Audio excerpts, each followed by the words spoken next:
Nombre, chapitre 19. L'Éternel dit à Moïse et à Aaron, Voici ce que prescrit la loi que l'Éternel a donnée. Parle aux Israélites et qu'ils t'amènent une vache rousse sans tache, sans défaut corporel, qui n'ait jamais encore porté de joug. Vous la remettrez au prêtre Éléazar. Il la fera sortir du camp et on l'égorgera devant lui. Le prêtre Éléazar prendra du sang de la vache avec le doigt, et il en aspergera 7 fois le devant de la tente de la rencontre. On brûlera la vache sous ses yeux. On brûlera sa peau, sa viande et son sang, ainsi que ses excréments. Le prêtre prendra du bois de cèdre, de l'hysope et du cramoisi, et il les jettera au milieu des flammes qui brûleront la vache.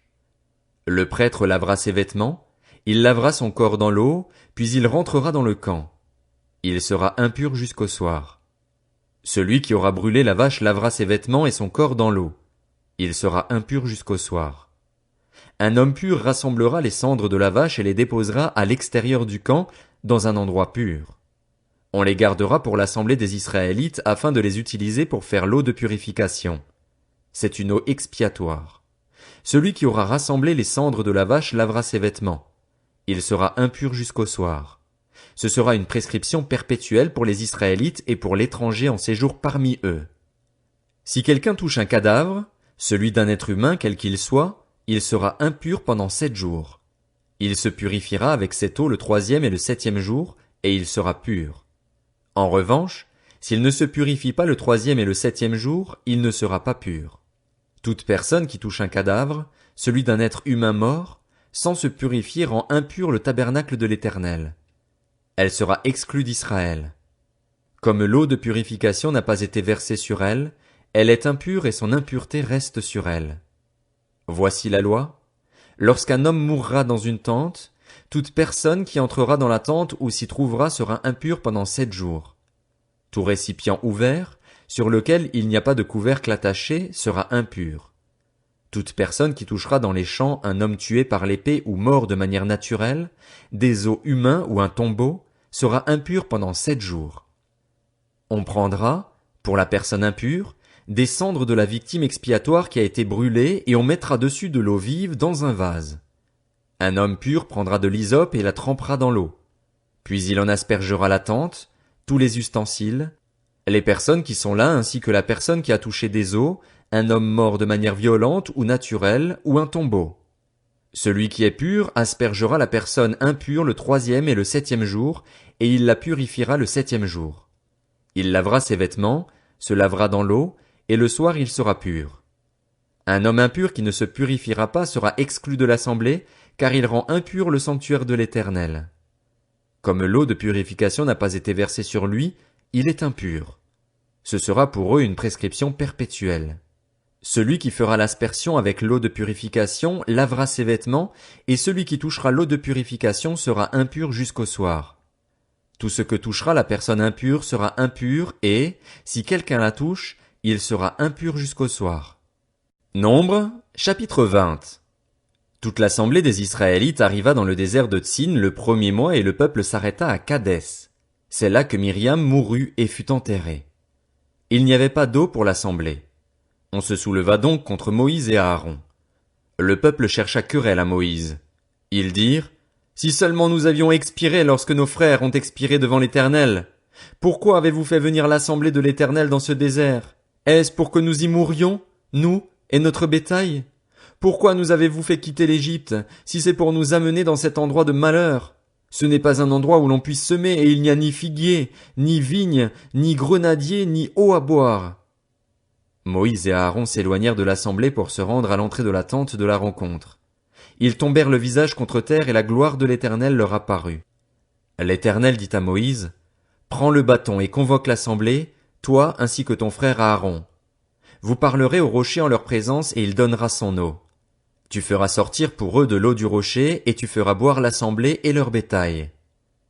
Moïse prit le bâton qui se trouvait devant l'Éternel, comme l'Éternel le lui avait ordonné. Moïse et Aaron convoquèrent l'assemblée en face du rocher et Moïse leur dit, Écoutez donc, rebelles, est-ce de ce rocher que nous ferons sortir de l'eau pour vous? Puis Moïse leva la main et frappa 2 fois le rocher avec son bâton. Il sortit de l'eau en abondance. L'assemblée but, ainsi que le bétail. Alors l'Éternel dit à Moïse et à Aaron, puisque vous n'avez pas eu confiance en moi pour respecter ma sainteté devant les Israélites, vous ne ferez pas entrer cette assemblée dans le pays que je lui donne. Ce sont les eaux de Mériba parce que les Israélites contestèrent avec l'Éternel, et sa sainteté fut reconnue parmi eux. De Kadès, Moïse envoya des messagers au roi d'Édom pour lui annoncer, voici ce que dit ton frère Israël, tu sais toutes les souffrances que nous avons éprouvées. Nos ancêtres sont descendus en Égypte et nous y avons habité longtemps. Mais les Égyptiens nous ont maltraités, nos ancêtres et nous. Nous avons crié à l'Éternel et il nous a entendus. Il a envoyé un ange et nous a fait sortir de l'Égypte.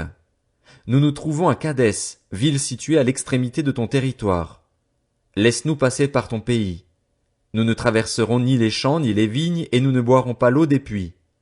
Nous suivrons la route royale, sans nous en écarter à droite ou à gauche, jusqu'à ce que nous ayons franchi ton territoire. Édom lui dit, tu ne passeras pas chez moi, sinon je sortirai à ta rencontre avec l'épée. Les Israélites lui dirent, nous monterons par la grande route et, si nous buvons de ton eau, mes troupeaux et moi, j'en payerai le prix. Je ne ferai que passer avec mes pieds, rien d'autre. Édom répondit, tu ne passeras pas. Et il sortit à sa rencontre avec un peuple nombreux et puissamment armé. Ainsi Édom refusa d'accorder à Israël l'autorisation de passer par son territoire, et Israël fit un détour. Toute l'assemblée des Israélites partit de Kadès et arriva au mont Hor. L'Éternel dit à Moïse et à Aaron vers le mont Hor, sur la frontière du pays d'Édom, Aaron va rejoindre les siens. En effet, il n'entrera pas dans le pays que je donne aux Israélites parce que vous vous êtes rebellés contre mon ordre aux eaux de Mériba. Prends Aaron et son fils Éléazar, et fais-les monter sur le mont Hor. Retire à Aaron ses vêtements et mets-les à son fils Éléazar. C'est là qu'Aaron s'en ira et mourra. Moïse fit ce que l'Éternel avait ordonné. Ils montèrent sur le mont Hor sous les yeux de toute l'assemblée. Moïse retira à Aaron ses vêtements et les mit à son fils Éléazar. Aaron mourut là, au sommet de la montagne, puis Moïse et Éléazar descendirent de la montagne. Toute l'assemblée vit qu'Aaron avait expiré, et toute la communauté d'Israël pleura Aaron pendant 30 jours. Nombre, chapitre 21.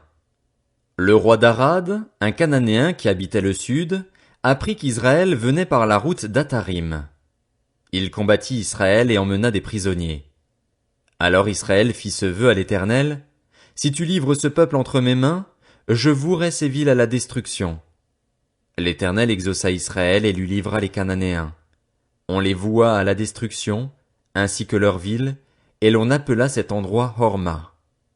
Ils partirent du mont Hor par le chemin de la mer des roseaux pour contourner le pays d'Édom. Le peuple s'impatienta en route et parla contre Dieu et contre Moïse. Pourquoi nous avez-vous fait quitter l'Égypte, si c'est pour que nous mourions dans le désert? En effet, il n'y a ni pain, ni eau, et nous sommes dégoûtés de cette misérable nourriture. Alors l'Éternel envoya des serpents venimeux contre le peuple. Ils mordirent le peuple et beaucoup d'Israélites moururent. Le peuple vint trouver Moïse et dit, nous avons péché, car nous avons parlé contre l'Éternel et contre toi. Prie l'Éternel afin qu'il éloigne ces serpents de nous. Moïse pria pour le peuple, et l'Éternel lui dit, fais-toi un serpent venimeux et place-le sur une perche. Toute personne mordue qui le regardera aura la vie sauve. Moïse fit un serpent en bronze et le plaça sur une perche. Toute personne qui avait été mordue par un serpent et regardait le serpent en bronze avait la vie sauve. Les Israélites partirent et campèrent à Oboth. Ils partirent d'Oboth et campèrent à Idjéabarim, dans le désert qui se trouve vis-à-vis de Moab, du côté du soleil levant. Partis de là, ils campèrent dans la vallée de Zéred. Partis de là, ils campèrent de l'autre côté de l'Arnon, rivière qui coule dans le désert en sortant du territoire des Amoréens. En effet, l'Arnon forme la frontière de Moab, entre Moab et les Amoréens. C'est pourquoi il est parlé, dans le livre des guerres de l'Éternel, de Vaheb en Supha et ses torrents, de l'Arnon et le cours de ses torrents, qui s'étend du côté d'Ar et touche la frontière de Moab. De là ils allèrent à Bir. C'est à ce puits que l'Éternel dit à Moïse, rassemble le peuple, que je leur donne de l'eau. Alors Israël chanta ce cantique, monte, puis, chantez en son honneur, puis que des princes ont creusé, que les grands du peuple ont creusé avec le sceptre, avec leurs bâtons. Du désert ils allèrent à Matana. de Matana à Nahaliel, de Nahaliel à Bamoth, de Bamoth à la vallée qui se trouve dans le territoire de Moab, vers le sommet du Pisga, d'où l'on domine le désert. Israël envoya des messagers à Sion, le roi des Amoréens, pour lui dire: Laisse-moi passer par ton pays. Nous n'entrerons ni dans les champs ni dans les vignes, et nous ne boirons pas l'eau des puits. Nous suivrons la route royale jusqu'à ce que nous ayons franchi ton territoire. Sion n'accorda pas à Israël l'autorisation de passer sur son territoire. Il rassembla tout son peuple et sortit à la rencontre d'Israël dans le désert. Il vint combattre Israël à Jahatz. Israël le frappa du tranchant de l'épée et s'empara de son pays depuis la rivière de l'Arnon jusqu'au torrent de Jabbok, jusqu'à la frontière avec les Ammonites. En effet, la frontière des Ammonites était fortifiée. Israël prit toutes les villes et s'établit dans toutes les villes des Amoréens, à Hesbon et dans toutes les villes qui en dépendaient. Hesbon était la capitale de Sion, le roi des Amoréens. Il avait fait la guerre au précédent roi de Moab et s'était emparé de tout son pays jusqu'à l'Arnon. C'est pourquoi les poètes disent: Venez à Hesbon, que la ville de Sion soit reconstruite et fortifiée. Oui, un feu est sorti de Hesbon, une flamme est sortie de la ville de Sion. Elle a dévoré Ar Moab, les habitants des hauteurs de l'Arnon. Malheur à toi, Moab, tu es perdu, peuple de Kémosh. Il a fait de ses fils des fuyards et il a livré ses filles comme prisonnières à Sion, le roi des Amoréens. Nous avons lancé nos flèches contre eux. De Hesbon à Dibon, tout est détruit. Nous avons étendu nos dévastations jusqu'à Nophar, jusqu'à Médeba. Israël s'établit dans le pays des Amoréens. Moïse fit faire une reconnaissance à Jaézer, et ils prirent les villes qui en dépendaient et chassèrent les Amoréens qui s'y trouvaient. Ils changèrent ensuite de direction et montèrent par la route du Basan. Og, le roi du Basan, sortit à leur rencontre avec tout son peuple pour les combattre à Édréi. L'Éternel dit à Moïse: N'aie pas peur de lui, car je le livre entre tes mains ainsi que tout son peuple et son pays. Tu le traiteras comme tu as traité Sion, le roi des Amoréens qui habitait à Hesbon. Ils le battirent, lui, ses fils et tout son peuple, sans laisser un seul survivant, et ils s'emparèrent de son pays.